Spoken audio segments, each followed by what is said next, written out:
Hi, welcome to Exploring All Your Options with Compassionate Mediation. And I'm very glad you're here today because I have a lot that I want to talk with you about to tell you a little bit about what compassionate mediation is. So what it is, it's an opportunity to talk about everything. As a therapist, mediator, attorney, coach, I have lots of people come to my office or call me on the phone, and they're not sure what they want to do in their relationship. They're not sure if they want to stay. They're not sure if they want to go. And unfortunately, sometimes the decision is made for them by their partner. So what that means is their partner comes to them and says, I'm done. I want to leave. And then they're left not knowing what to do. They don't want a divorce. They don't want to separate, but they're either being forced into mediation, forced to find an attorney. Marriage counseling seems like it's not helping anymore because the other party isn't invested. So what do? Here's what they do. They find someone who can tell them about compassionate mediation. And that's what we're going to start talking about today, is how do you use compassionate mediation to explore all your options and find out what you want to do moving forward. So just think about your relationship for a moment. Think about what's going on in your relationship now. Are you happy? Are you hopeful things will get better? What does it take for you to create a new relationship? And you might want to consider whether individual counseling would be helpful or marriage counseling would be helpful. Because whatever you need, it's time to get it. So begin to think about what would bring you happiness in your marriage. And then explore compassionate mediation. So what is compassionate mediation? It's an opportunity to talk with someone who has these skills, who can lead you in the direction of talking about all the issues that might be dividing you. So it might be that you're having trouble with finances. It might be that you're having trouble parenting, or with workload, or with your sexual issues, or extended family. Whatever your issues are, you can find a way to talk about them because you're going to talk about them with compassionate communication. And what does it mean to talk about it with compassionate communication? Well, what it means is that you're going to learn how to connect to your best self and bring your best self into your relationship now. And then it's going to mean that you're going to let go of your limiting beliefs and judgments that you've had about your partner and begin to unburden the pain from your past. And when you do that, you can relate from your heart. And when you relate from your heart, you can decide, would marriage counseling help? Traditional marriage counseling, where you're both invested. What would an ending look like? Do you want to separate? Do one or both of you want to create a new marriage? Well, in compassionate mediation, you talk about all the options because sometimes in looking at an ending, you can create a new beginning. So it's my hope that eventually people will learn this in all walks of profession so that therapists can help you have a dialogue about what's going on in your relationship now. And if one of you is thinking of leaving, then that therapist knows how to help you with compassionate mediation, talk about all your issues. First, you'll learn how to compassionately communicate. You'll learn how to be empathetic with each other. You'll explore all your options, understand your rights and finances, and at the same time, process the feelings that got you here in the first place. So wouldn't it be wonderful if all therapists had this skill? And coaches too. Relationship coaches can learn what the issues are that you need to talk about in a possible separation or divorce and coach you through deciding how to make those decisions based on the healing that you do as you learn how to communicate from your highest self. And wouldn't it be terrific if every attorney had this skill so that when you saw an attorney, it wasn't going to be an adversarial process, but instead it was going to be an opportunity to create a new and better relationship, even if that relationship is going to end. So that means, what if you do decide to separate or divorce? The attorney keeps in mind that we're all connected and you'll still be connected to your partner even after you divorce. And you can do it in a way that's calm, compassionate, and truly self-led.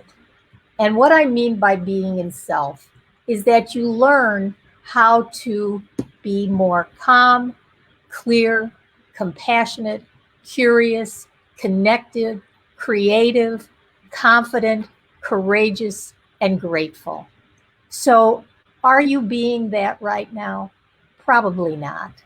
So that's why learning how to be your best self and bring your best self to the relationship as you let go of your limiting beliefs, unburden pain from the past, and relate from your heart. That's what you do in compassionate mediation. So let's look at some of the other people in terms of mediators. Mediators can be trained in compassionate mediation too, because what compassionate mediation does is give you an option to actually create a new relationship. So you can create a new relationship with your partner now just by learning how to talk about all of these issues with compassion and empathy. And that's what I'd love to see for everyone. And then clergy can also learn the process because you once loved someone enough to pledge your life to them. So if it's going to end, if it's going to lead to a separation or divorce, you can still bring spirituality in, you can still bring your higher self in, and you can still offer love and kindness and compassion to the person you once promised to love forever, even if that love is going to change form. So I'd love to help all therapists, mediators, attorneys, coaches, and clergy to learn compassionate mediation so they can each give you the benefit of their support because they know the process too. Because once you're in compassionate mediation, you will relate from your highest self, create a compassionate relationship, talk with empathy about everything. And again, not be afraid to look at an ending so that you can create a new beginning, and you really can. You get all the support you need with compassionate mediation, and you make sure that everyone involved with the process is coming from their highest and best self. So let's take a breath for just a minute and think about, where are you on the spectrum in your relationship? Are you happy and hopeful things can get better? Are you unhappy, feeling stuck? Are you thinking about a separation or in the middle of a separation? Are you divorcing or even divorced? There's ways that compassionate mediation can help you heal from the effects of all of those situations. And you do that again by being in self and learning all your options. So let's take a breath for just a moment as I switch gears, and I'm going to talk about some of your options that don't lead necessarily directly to a divorce. So let's consider a postnuptial agreement. And a postnuptial agreement is like a prenuptial agreement before the marriage. It's just you decide after you're married. So you can start to have a dialogue about, where are your funds? How are you spending your money? How do you want to pay for bills? What do you want to put to long-term care or retirement planning or your children's college fund? What would happen if you should get divorced? How would you divide assets? You can put all that into a postnuptial agreement and not get divorced. And you can choose to separate. You can choose to do nothing legally, but actually go to your separate corners for a while and then decide how you're going to navigate that separation. And what that means is, what would a separation would look like? How would you handle the finances? Would you continue to both contribute to one fund together? Would you divide what you're earning and pay from that? There's a lot of things that you can discuss, and with a professional who has the expertise in compassionate mediation, you can process your feelings as long at the same time that you're dealing with the facts. And how would you handle co-parenting? Where would you each live? You could decide one or both of you is going to consider moving out, but you could nest in the house, meaning you would each come and go and your children would live there. But again, once you start having these conversations, a separation may not be necessary because you can create a whole new relationship. And what are you going to do if you, quote, just separate? In other words, you don't get a legal separation, which is a legal document, but you just decide to go live somewhere else or even separate within the same house. and take a break from the constant arguing or withholding. Get some counseling, practice compassionate mediation steps, and then decide what you want to do. So you can just take a break. And if you do, you'll have to make some decisions. Again, would you let people know you're dating other people? Would you go to counseling while you were separated? How would you handle the money, the children, the living arrangements, what you tell your parents, what you tell friends? All of that can be discussed in compassionate mediation. Another option is a legal separation. And legal separations are legal documents. You will need attorneys to help you. But what it does, it allows you to stay on each other's insurance. You just can't get married again. So many people don't opt for a legal separation because it's a legal document and you have to go to court to get it done. But it's something you could consider short of a divorce. And if divorce is an option, you're going to have lots to talk about. And one of those is, what would your divorce look like? Take a deep breath here. Because I know if we think about what divorce has been in the past, there's a lot of horror stories that go with divorce. But we're not doing that anymore. You can have a kind, compassionate, self-led divorce, which is from your highest and best self, where you come together for the highest good of all concerned. And that's how your divorce could look. Because you would talk about your assets and how you would divide them. You would talk about whether there's going to be maintenance, and if so, how much. You could talk about what would it look like when we're co-parenting. How do we share the time and the responsibilities? You talk about it all, but you don't have to divide and create a rune of the home, the finances, the emotions. You can decide calmly and compassionately. You can make decisions about parenting. Many times when we talk about sharing parenting, that's where people in my office get the most emotional. And they do because they think about what it would be like to live without my children full time. And sometimes thinking about a divorce where you lose some of the time with your children, where you lose some of your finances, where you lose your security that you planned, and where you've learned how to compassionately communicate. You can create a new marriage together if one or both of you is willing to try it. And what that means is you're going to be on an emotional roller coaster during this time. One of you might want to try, one of you may not. One of you might want to initiate a separation or divorce. The other one's the non-initiator. And I tell both of you, if you don't take the time to process your feelings, then you could get divorced tomorrow, but you'd still be connected in ways that are painful. So take the time you need to process your feelings at the same time that you're making these decisions. So whether you're unhappy and hopeful, unhappy, stuck, separated, divorcing, or divorced, compassionate mediation can help you. And it can help you because you're going to be the change you want to see in your relationship.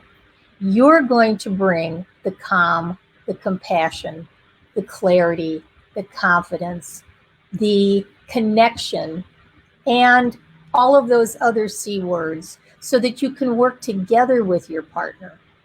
And even if one of you learns this process, even if your partner isn't willing to go, you can learn this in a way that brings you peace. So I'm inviting you to consider what it would be like to compassionately mediate in compassionate mediation. And there's a lot of emotionally laden conversations. I love this cartoon, Convention of Children from Functional Families. There's only one person in the audience because we all have a past that brought us to this present moment. And understanding our family of origin, understanding what effect they've had on us and how we relate in our relationships now, that's all part of the healing. So think about healing. Think about creating something new.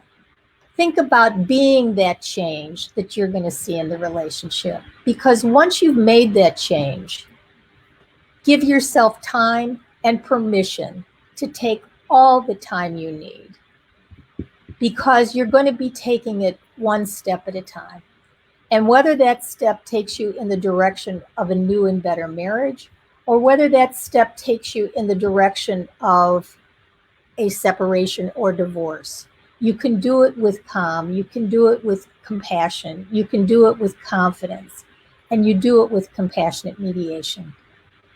So what I want to do is offer you my compassionate communication care kit, because it takes you 15 minutes, and in that care kit is a guided meditation to get to self, so you have a felt sense of what it's like to lead from your highest and best self. And there's a video talking about compassionate communication and how it can help you be your best self. There's a relationship assessment where you can take a relationship assessment now and see what changes you'd like to make in your relationship. And there's also my compassionate mediation roadmap, which will help you see the process that I'm offering so that you can use it, or if you're a professional, that you can use with your clients. So I'm so happy that we had a chance to talk about this. If you have any questions, please get back to me at linda@lindakroll.com. Visit my website.